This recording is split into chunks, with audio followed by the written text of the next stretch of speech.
네, 여러분 안녕하세요. 오늘의 경제 한 입의 박서영입니다. 영디입니다. 한 주 잘 지내셨죠? 다들 어떻게 지내셨는지 궁금하네요. 요새 날씨가 많이 더워져서 사실 낮에 돌아다니면 땀이 많이 납니다. 근데 또 밤에 문 열어놓고 자면 또 춥기도 하더라고요. 그래서 일교차가 좀 심한 요즘이니까 겉옷, 얇은 겉옷 챙겨 다니시길 바라겠고요. 우리 이제 지난 시간에 그 주식 입문자분들을 위해서, 주린이 분들을 위해서 주식의 기초에 대해서 조금 살펴보는 시간을 가졌습니다. 저도 한 번씩 다시 한번 이야기들을 하면서 조금 잊고 있었던 혹은 좀 헷갈렸던 개념들을 훑어 지나갈 수 있어서 좋은 시간이었던 것 같은데요. 여러분들도 그런 시간이 되셨기를 바라겠습니다.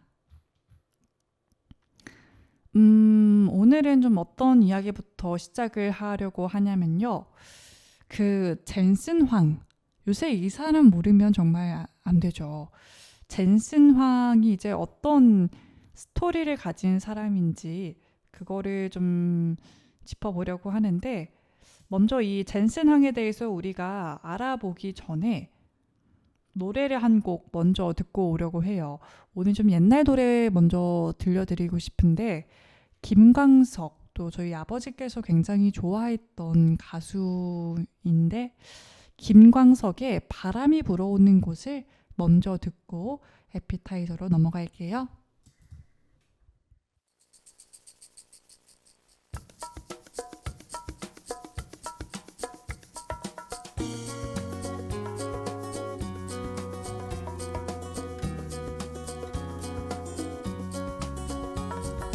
바람이 불어오는 곳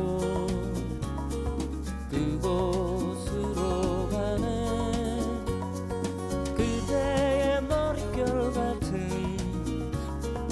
나무 아래로 덜컹이는 기차에 기대어 너에게 편지를 쓴다.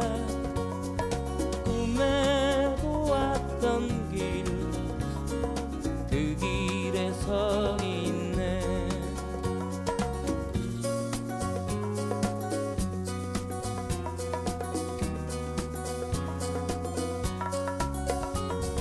설레임과 두려움으로 불안한 행복이지만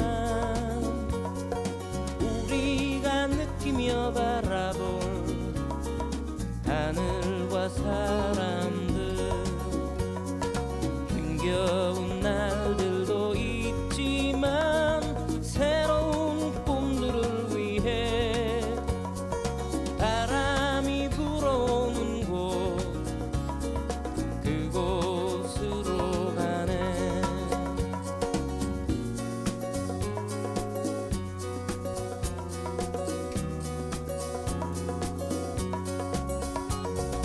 햇살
네, 김광석의 바람이 불어오는 곳 듣고 오셨습니다.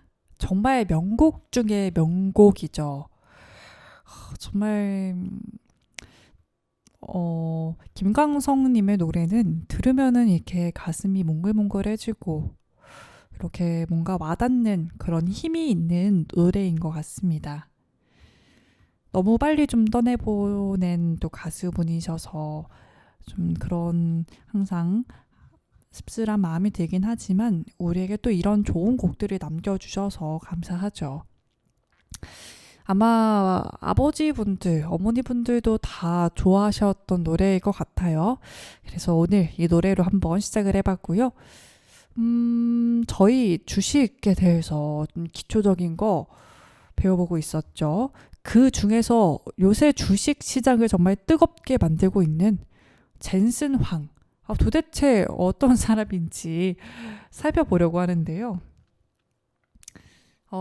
이번 시간에는 그냥 재밌게 한 편의 영화처럼 그냥 영화 시나리오를 듣는다 생각을 하시면서 들으시면 좋을 것 같습니다. 젠슨 황. 사실 화장실을 청소하던 이민자 소년이 전 세계 시가총액 1위 기업을 이끄는 CEO가 되었는데요. 그래서 이 소년의 일상을 한번 살펴보려고 합니다. 그 시작은 화려하지 않았죠. 1963년 타이완에서 태어난 그는 또 어린 시절 태국을 거쳐서 미국으로 건너가게 되는데요. 그때가 9살쯤이라고 해요. 형과 함께 또 켄터키에서 생활하는데 낯선 나라의 낯선 언어 그리고 낯선 사람들, 영어도 당시에는 서툴렀다고 합니다. 그래서 동양인 이민자에게는 그 당시면 더욱더 따뜻하지가 않았겠죠. 그래서 그에게 맡겨진 일 중에 하나가 바로 화장실 청소였다고 합니다. 이 커다란 변기 소리, 차가운 바닥, 낯선 냄새까지 어린 소년이 감당하기에는 사실 너무나 거친 시간이었을 것 같은데요. 하지만 또 그는 올 시간이 없었죠.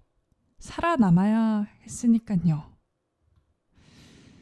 그 시절 또 젠슨 황은 세상이 자신에게 친절하지 않다라는 걸 배웠고 누군가 도와주기를 기다리기보단 스스로 버텨야 한다는 거를 배웠습니다. 낮에는 낯선 환경에서 공부를 했고 방과 후에는 청소를 했죠. 그리고 밤이 되면 탁구채를 잡았는데요. 사실 탁구가 단순한 취미가 아니라 작은 공 하나에 모든 집중력을 쏟아붓는 훈련이었습니다. 상대의 움직임을 읽고 빠르게 반응하고 끝까지 버티는 싸움이었죠. 훗날 기술 산업에서도 젠슨황은 똑같이 싸우는 것 같습니다. 시장보다 먼저 보고 남들보다 오래 버티고 마지막까지 또 포기하지 않았는데요. 켄터키의 화장실을 닦던 9살 소년은 그때 이미 엔비디아의 첫 번째 무기를 배우고 있었죠. 바로 생존력이었습니다. 이 소년은 변기를 닦으며 무너지는 법보다는 버티는 법을 먼저 배웠습니다. 그렇게 시간이 흘러 젠슨 황은 전자공학을 공부합니다. 오리건 주립대학에서 전기공학을 전공했고 스탠퍼드에서 석사학위를 받았는데요.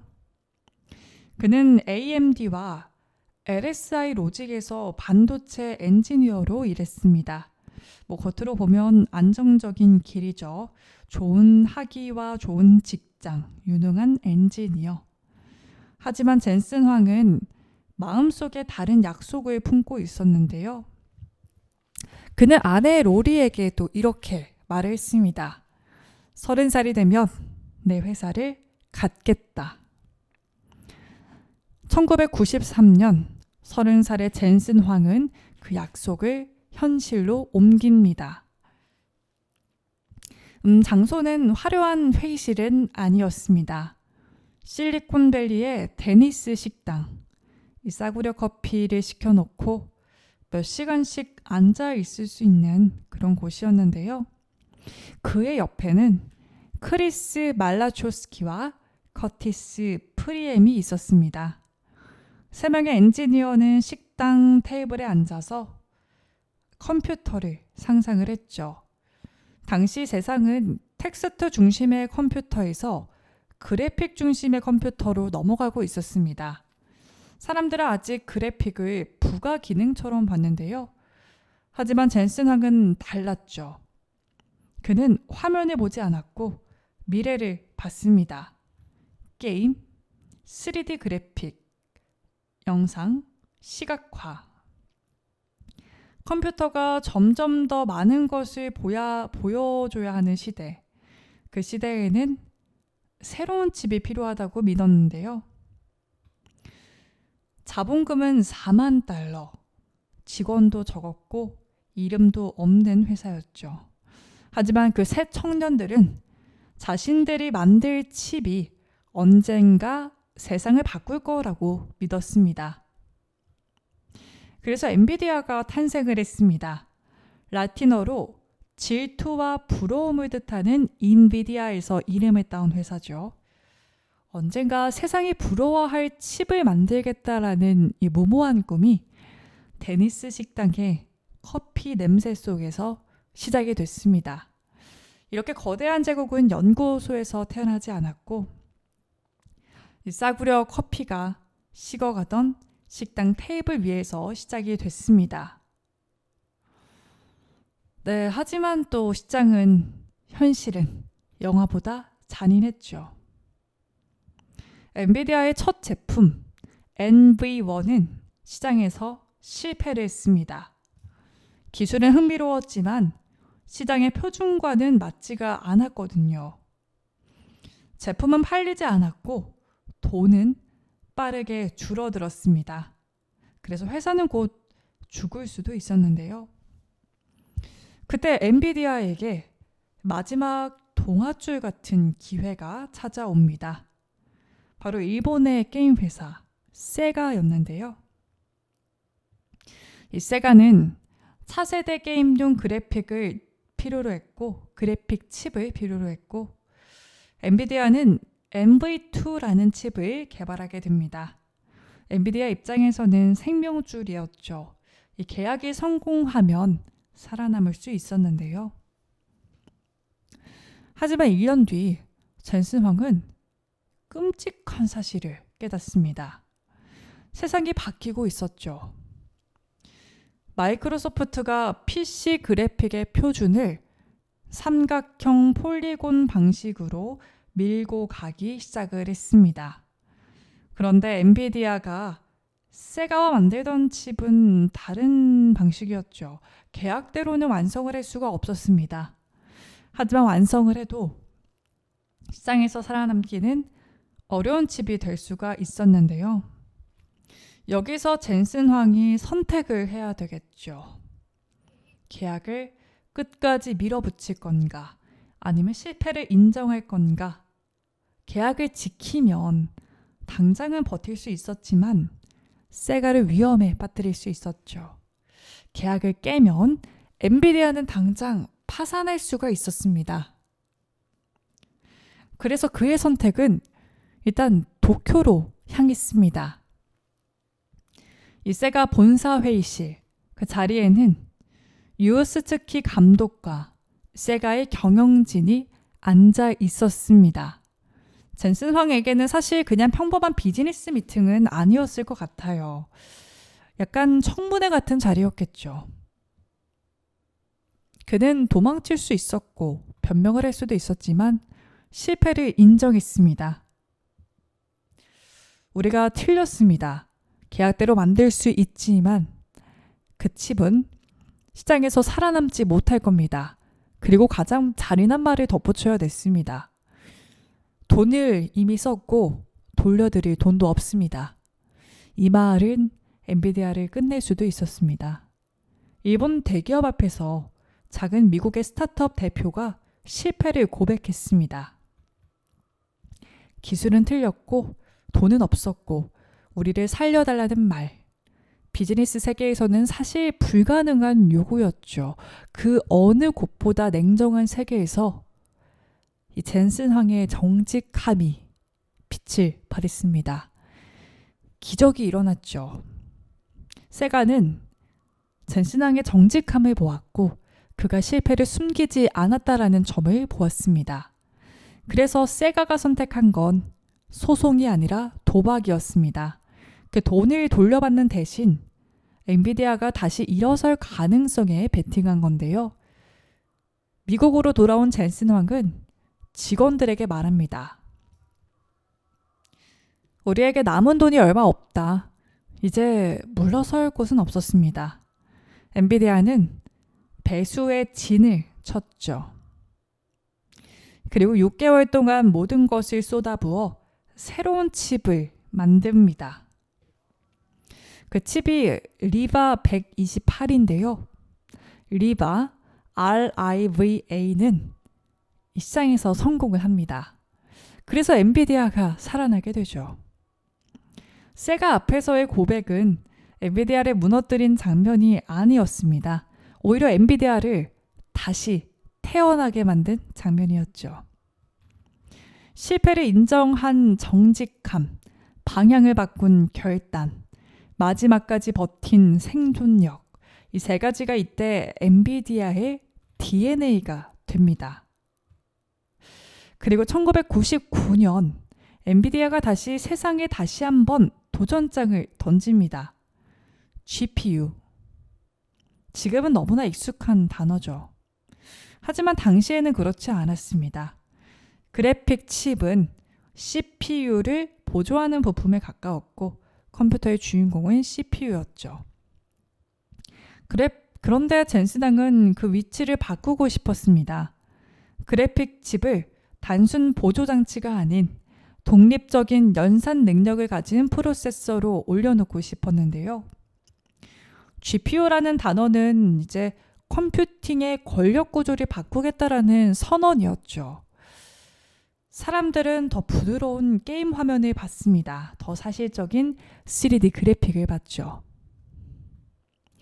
하지만 젠슨 황은 그 안에서 훨씬 더 큰 것을 보고 있었습니다. 병렬 연산, 대규모 계산, CPU와는 다른 방식으로 문제를 푸는 새로운 컴퓨팅. GeForce 256은 게이머들을 열광시켰습니다. 엔비디아는 게임 그래픽 시장으로 대장으로 올라섰고요. 젠슨 황의 시선은 이제 게임 너머에 있었습니다. 이 젠슨 황의 진짜 도박은 사실 GPU가 아니었고 CUDA였죠. 이 CUDA는 GPU를 그래픽 처리에만 쓰지 않았고 과학 계산, 수학 연산, 복잡한 병렬 계산에 활용할 수 있게 만든 플랫폼이었습니다. 그런데 바로 또 돈이 되는 제품은 아니었는데요. 시장도 작았고 고객도 많지 않았고 또 개발자 생태계도 처음부터 있던 건 아니었습니다. 하지만 젠슨 황은 멈추지 않았죠. GPU가 언젠간 그래픽을 넘어서 세상의 계산 방식을 바꿀 거라고 믿었습니다. 그렇게 버텼던 젠슨 황. 그는 훗날 AI 시대가 열렸을 때 엔비디아를 왕좌로 올려놓은 보이지 않은 성벽이 됩니다. 10년의 암흑기, 그 시간 동안 엔비디아는 남들이 보지 못한 곳에서 성을 쌓고 있었습니다. 그래서 2012년 이미지넷 대회 AI에서 중요한 장면이 펼쳐집니다. 세계 연구자들이 이미지 인식 성능을 겨루는 무대였는데요. 그곳에서 토론토 대학 연구팀의 알렉스 넷이 압도적인 성과를 냈습니다. 사람들이 놀란 이유는 단순히 성능 때문은 아니었죠. 그들이 사용한 무기 때문이었는데요. 엔비디아 GPU.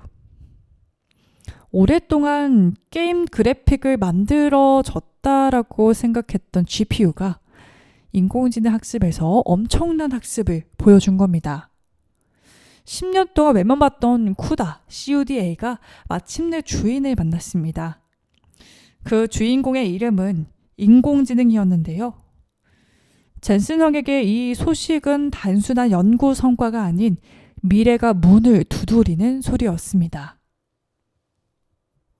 GPU는 AI를 학습시키는 엔진이 될 수 있었고 AI 개발자들이 올라탈 수 있는 도로가 될 수 있었죠.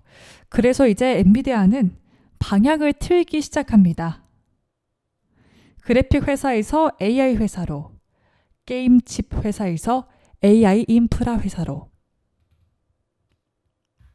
그날 엔비디아의 운명이 또 달라지기 시작을 했습니다. 2016년 또 늘 그렇듯 검은 가죽 자켓을 입은 젠슨 황이 나타나죠. 그의 손에는 AI 전용 슈퍼컴퓨터 DGX-1이 있었고요. 그가 향한 곳은 오픈 AI였습니다. 이 컴퓨터를 샘 올트먼과 일론 머스크가 있었는데 그걸 직접 전달을 합니다. 인류의 다음 시대를 훈련시킬 심장을 건넨 거였죠. 그렇게 오픈 AI가 챗 GPT를 공개하게 됩니다. AI를 만들려면 무엇이 필요했을까? 바로 GPU였죠. 더 정확히 말하자면 엔비디아의 GPU였습니다. 골드러시 시대에 가장 큰 돈을 번 사람은 금을 캐는 광부가 아니라 곡괭이를 파는 사람이었다라는 말이 있죠. 이 AI 노다지 시대의 곡괭이는 엔비디아의 GPU였습니다. 전 세계 빅테크는 AI 경쟁에 뛰어들었고 그 돈의 끝에는 엔비디아가 있었죠. 네, 이렇게 해서 좀 젠슨 황 CEO의 영화 같은 이야기를 한번 살펴봤습니다. 정말 긴 이야기였지만 지루하지 않고 재밌는 정말 스토리인 것 같아요. 이 화장실 변기를 닦던 그 소년에서 시가총액 1위의 기업 CEO까지 대단하죠. 네, 그러면 저희 두 번째 노래 듣고 나머지 노래 한번 보도록 할게요. 오늘은 좀 옛날 노래 위주로 들려드리고 싶네요. 두 번째 노래는 이문세의 사랑이 지나가면.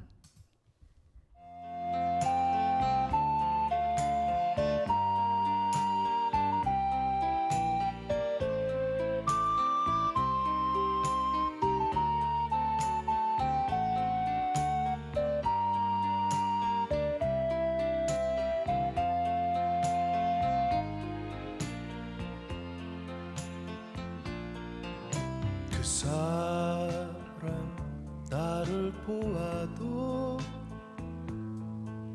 나는 그 사람을 몰라요. 두근거리는 마음은 아파도 이제 그대를 몰라요. 그대 나를 알아도 나는 기억을 못합니다. 목이 메어와 눈물이 흘러도 사랑이 지나가면 그렇게 보고 싶던 그 얼굴을 그저 스쳐 지나며 그대의 허탈한 모습 속에 나 이젠 후회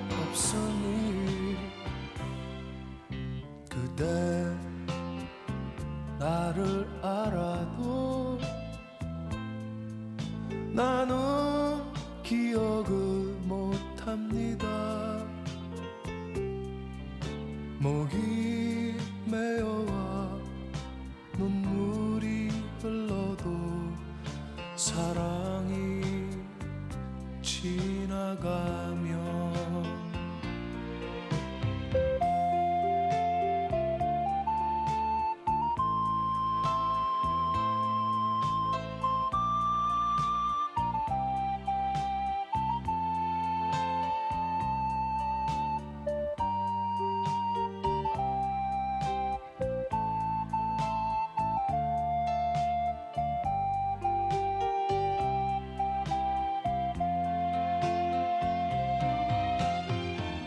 그렇게 보고 싶던 그 얼굴을 그저 스쳐 지나며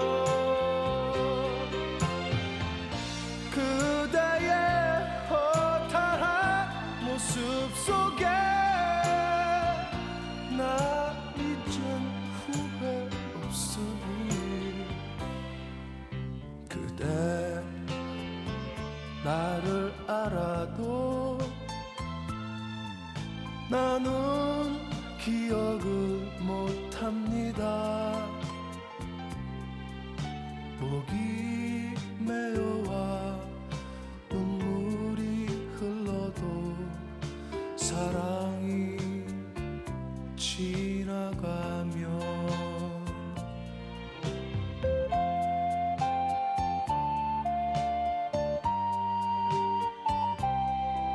사랑이 지나가면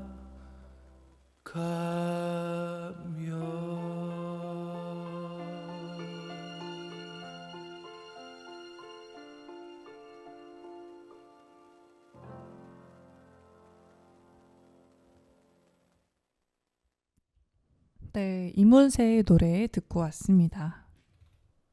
사랑이 지나가면이라는 노래였고요. 이 되게 옛날 노래들은 멜로디가 막 통통 튀고 이런 것도 아니고 뭐 이렇게 도파민이 느껴진다라고 할까요? 이런 것도 아니지만 이 특유의 옛 생각에 나게 하는 그런 힘이 있는 것 같아요. 그래서 이 명곡 중에 명곡들 오늘 많이 들려드리겠습니다. 네, 이제 방금 젠스나 CEO의 이 스토리에 대해서 듣고 왔죠. 일단 좀 긴 시간 또 젠스나 CEO의 스토리를 들었던 만큼 우리 지치셨을 청취자분들을 위해서 좀 재밌는 이야기 다뤄보려고 합니다. 옛날에 한번 했던 적이 있던 것 같은데요. 그때는 MBTI 별 투자 스타일을 살펴봤었는데 오늘은 좀 더 들어가서 MBTI별 배당주 스타일, 배당주 추천 이런 걸 한번 해보려고 합니다. 일단은 MBTI 다들 알고 계시겠죠? 총 16가지 MBTI가 있고 저를 예시로 들어드리자면 저는 ESFJ입니다. 이렇게 4가지 자신의 MBTI를 가지고 또 투자자 성향별 배당주를 선택을 할 수가 있대요. 재밌는 이야기죠? 그래서 그냥 재미삼아 한번 쉬어가는 시간 삼아 가지고 와봤습니다. 생각보다 또 유익한 정보가 될 수 있기 때문에 들어주시면 좋을 것 같고요. 먼저 첫 번째네요. 첫 번째가 벌써 제가 속한 MBTI가 있는데 총 4가지 이제 전형이 있습니다. 4가지 성향이 있고 그 안에는 4가지 MBTI가 들어가 있습니다. 첫 번째는 안전관리형이네요. ISTJ, ISFJ, ESTJ, ESFJ가 속한 그룹이고요. 큰 변동성보다 안정적인 사업과 꾸준한 배당을 선호하는 사람들로 예를 들어서 SK텔레콤, KT, KTNG, 코카콜라, P&G 뭐 이런 게 있습니다. 굉장히 안정을 추구하는 사람들이기 때문에 안정관리형으로 지금 나온 것 같아요. 그래서 너무 안정적인 지금 종목은 또 주가 상승 속에 좀 답답할 수도 있다라는 단점 혹은 조심할 점이 있지만 그래도 이 MBTI를 가지신 분들에게는 적합한 안전관리형이다라는 게 있고요. 두 번째, 분석 전략형입니다. INTJ, INTP, ENTJ, ENTP가 속하고 있고요. 배당뿐만이 아니라 실적, 자본 비율, 주주환원 정책까지 따져보고 싶은 사람을 뜻하고 있습니다. KB금융, 신한지주, 하나금융지주, 삼성화재 뭐 이런 종목들이 있겠고요. 그래서 사실 뭐 금융주는 금리, 경기 뭐 이런 거에 따라 실적이 흔들릴 수 있기 때문에 조심해야 된다라는 점도 있고요. 그래서 이 INTJ, INTP, ENTJ, ENTP 분들은 분석 전략형이라고 하네요. 되게 분석하고 뭐 전략가 이런 느낌이신가 봐요. 그러고 세 번째, 현금 흐름형이 있습니다. INFJ, INFP, ENFJ, ENFP, 인프피, MFP가 속해 있는 그룹이네요. 배당금이나 분배금 흐름을 직접 체감하고 싶은 사람들이 모여있는 구간이고요. 여기에는 좀 미국 기업들이 많아 봐요. 미국 배당 다우존스, 맥커리 인프라, 뭐 리얼티 인컴 이런 게 있네요. 현금 흐름형이라는 또 구간이고요. 그리고 마지막은 ISTP, ISFP, ESTP, ESFP. 그래서 기회균형형이라고 합니다. 배당을 또 받되 주가 상승까지 함께 보고 싶은 사람들을 말하고 있고요. 현대차 우, 삼성전자 우, 쉐브론, 엑슨모빌, 브로드컴이 여기에 속해 있습니다. 그래서 여기에 뭐 속한다고 무조건 이 종목을 사야 된다 이런 건 당연히 아니죠. 오히려 내가 어떤 변동성을 버틸 수 있는지, 배당을 얼마나 자주 받고 싶은지, 기업을 얼마나 깊게 분석하고 싶은지를 필요하는 게 중요할 것 같습니다. 네, 그래서 이렇게 네 가지 성향에 따라서 배당주들이 있다라는 걸 살펴봤습니다. 그냥 재미삼아 한번 살펴본 거니까 이렇게 한번 환기하면서 가시면 좋을 것 같습니다. 네, 그렇다면 저희 노래 한 곡 듣고 머리 다시 또 식혀서 올게요. 어떤 노래를 들려드려야 되나 고민이 되는데 제가 이건 옛날 노래는 아니지만 약 9년 전 노래네요. 제가 한 대학생 신입생 때 들었던 노래였던 것 같은데 그때 기억이 몽글몽글 나는 노래 추천을 해드리겠습니다. 악동 뮤지션의 오랜 날 오랜 밤.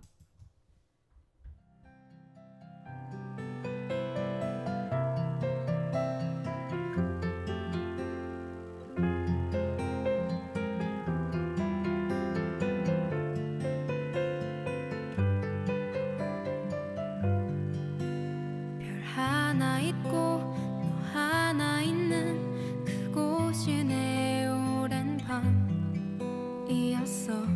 사랑해란 말이 머뭇거리여도 거짓은 없었어. 난 하나 있고 참 조용했던 그곳이 내 오랜 밤이었어.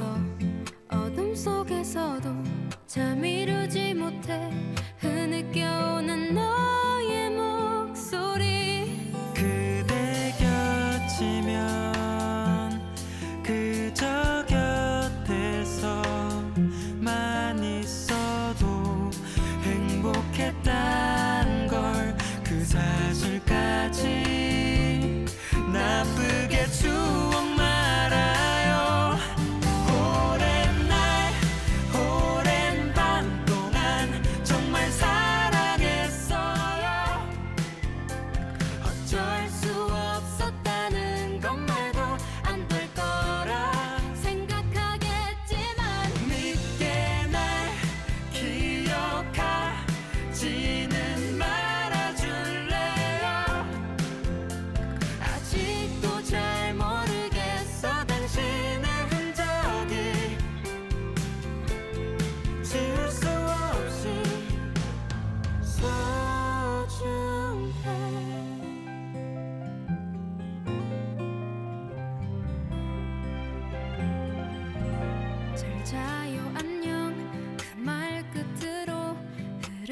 시간은 오랜 날 같았어.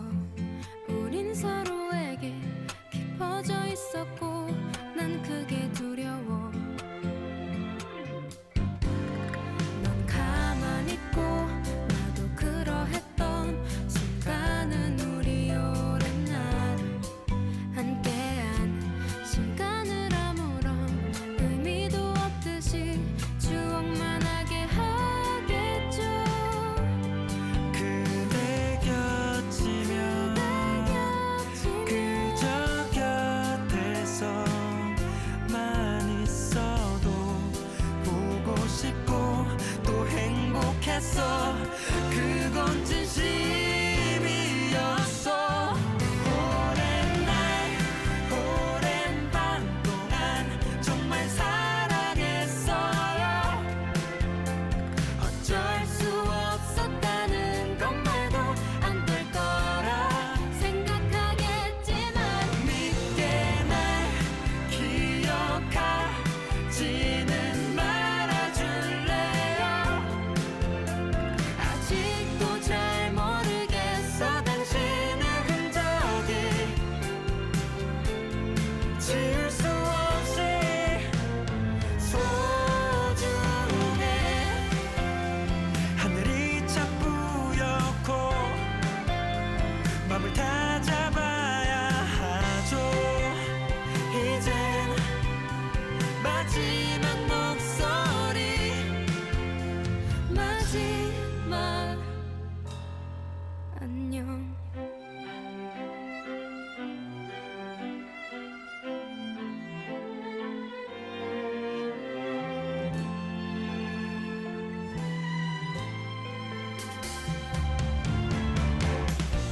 믿게 날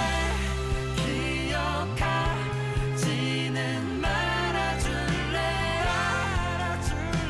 아직도 잘 모르겠어. 당신의 흔적이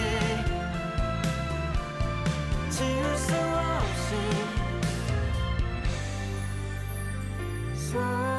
소중해.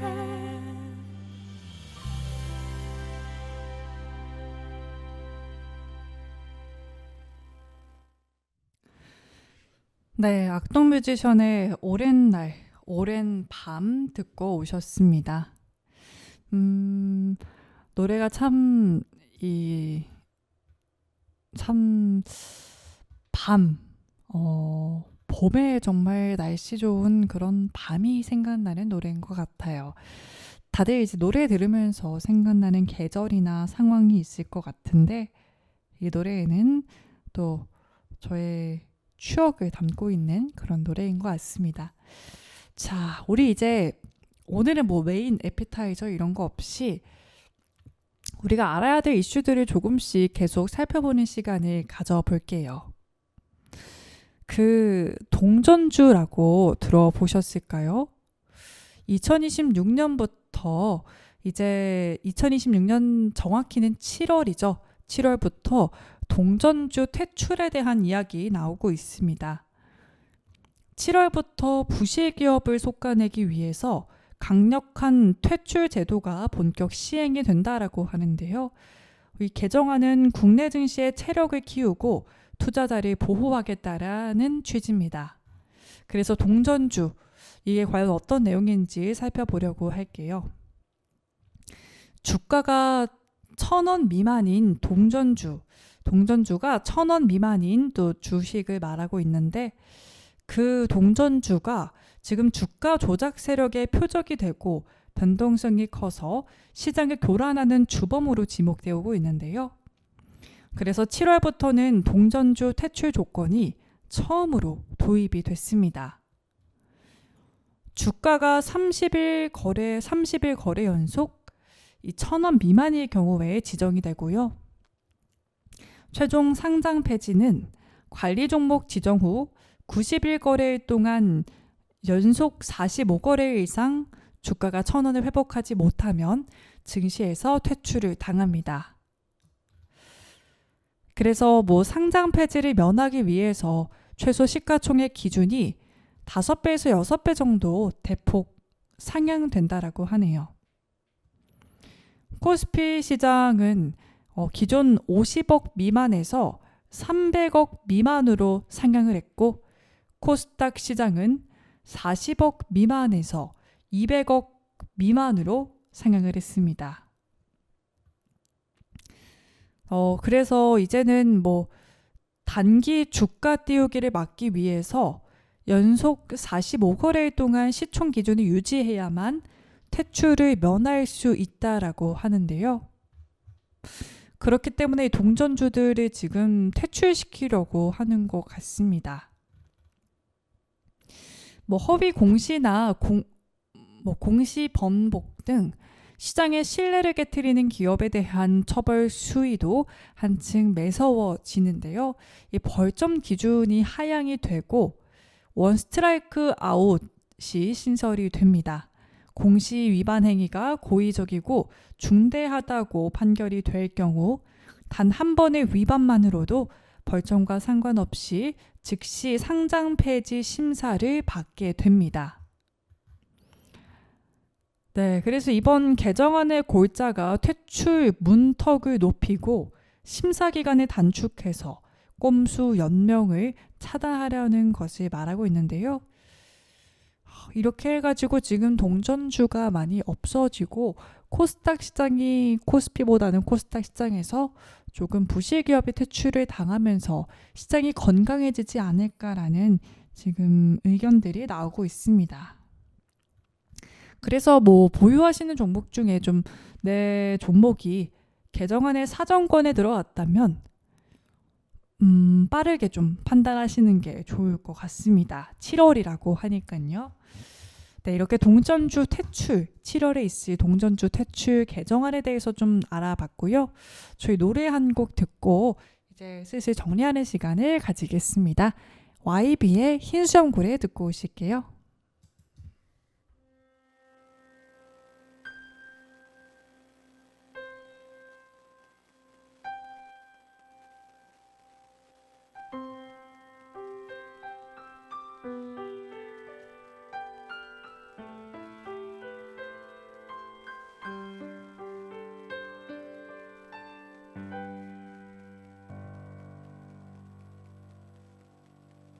작은 연못에서 시작된 길 바다로 갈 수 있음 좋겠네. 어쩌면 그 험한 길에 지칠지 몰라. 걸어도 더딘 발걸음에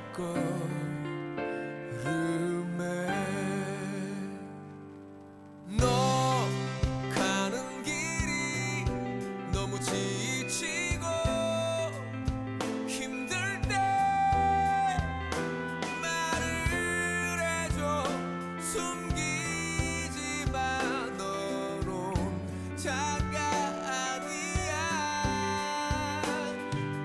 우리도 언젠가 흰수염고래처럼 헤엄쳐 두려움 없이 넓은 세상 살아갈 수 있는 그런 사람이기.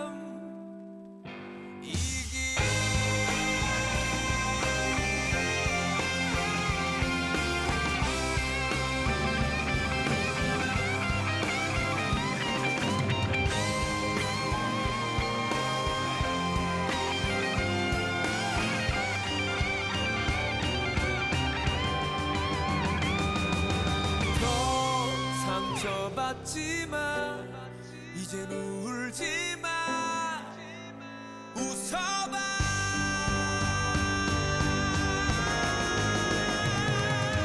너 가는 길이 너무 지치고 힘들 때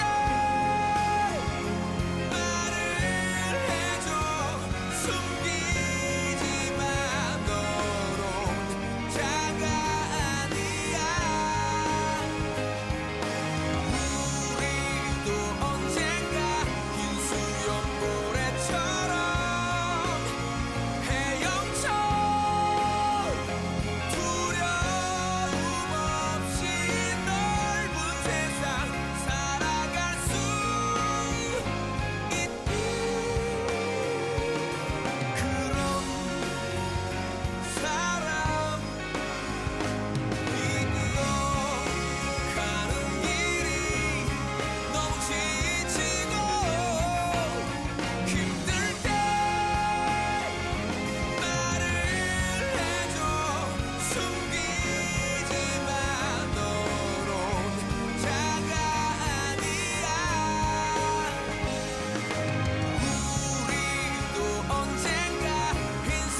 그런 사람이길.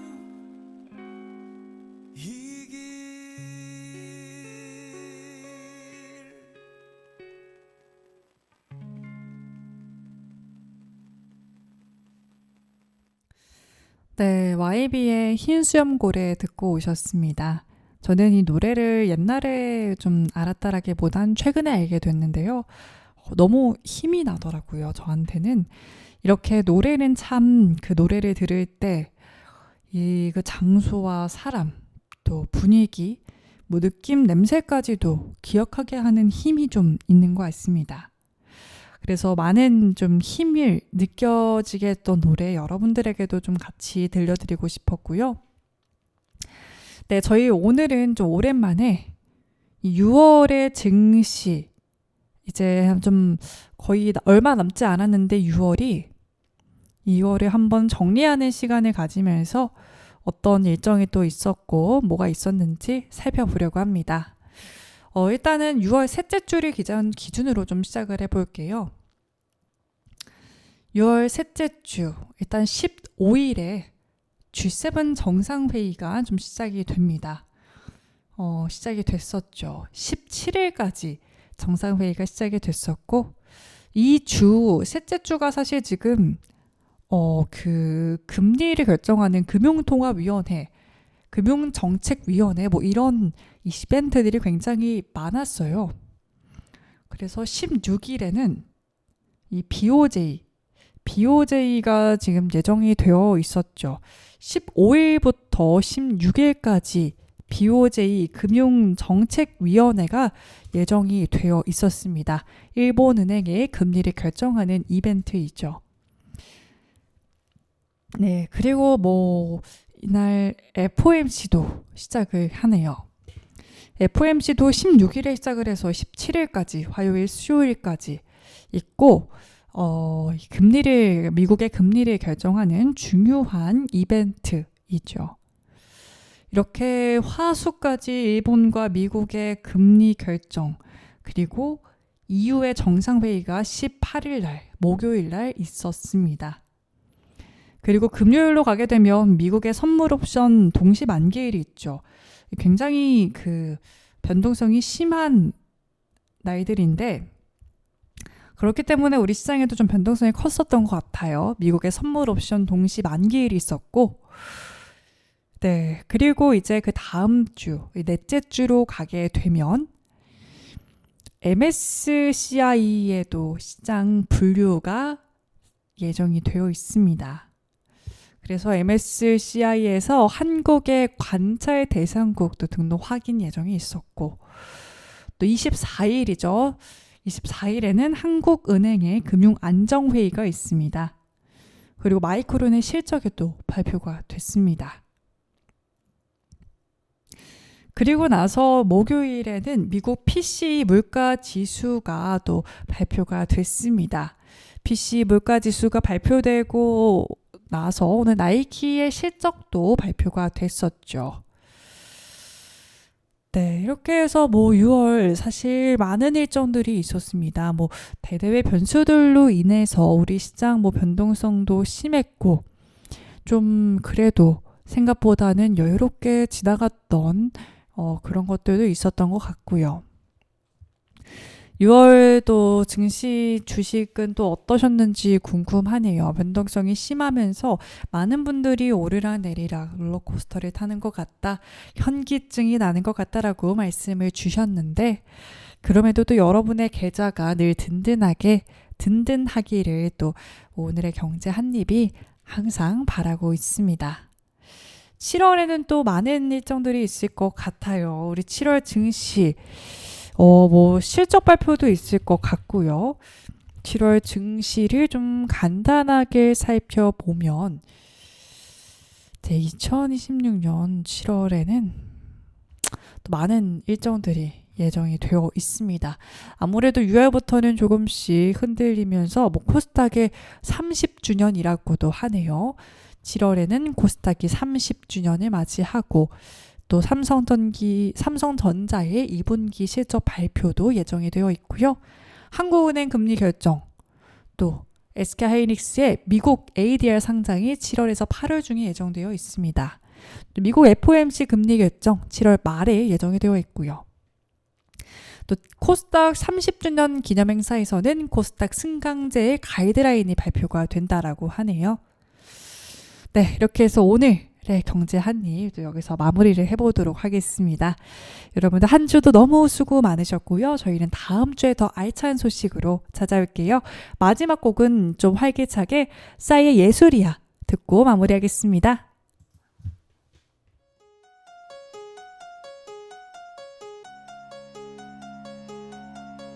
너와 나 둘이 정신없이 가는 곳 정처없이 가는 곳 정해지지 않은 곳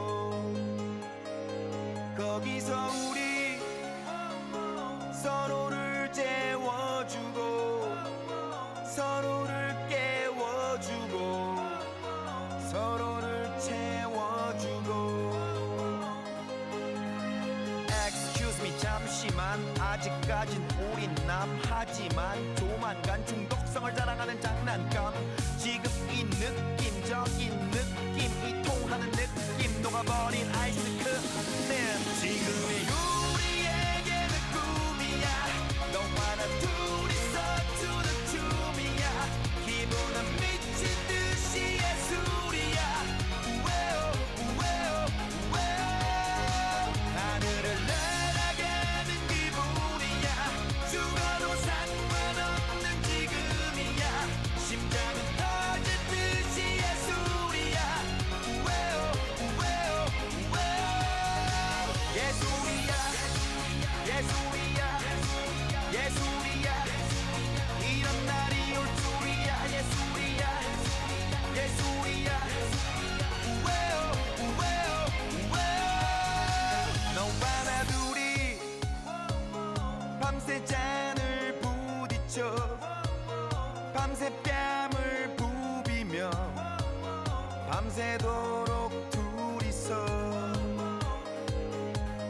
눈이 점점 풀린다 리도 따라 풀린다 끌린다 너에 대한 수수께끼가 풀린다 지금 이 춤에 너의 가빠지 숨에 수줍음에 You know what I mean 지금의 우리에게는 꿈이야 너와 나 둘이서 추는 춤이야 기분은 미친 듯이 예술이야 우웨오 우웨오 우웨오 하늘을 날아가는 기분이야 죽어도 상관없는 지금이야 심장은 터질 듯이 예술이야 우웨오 우웨오 우웨오 여기서 우리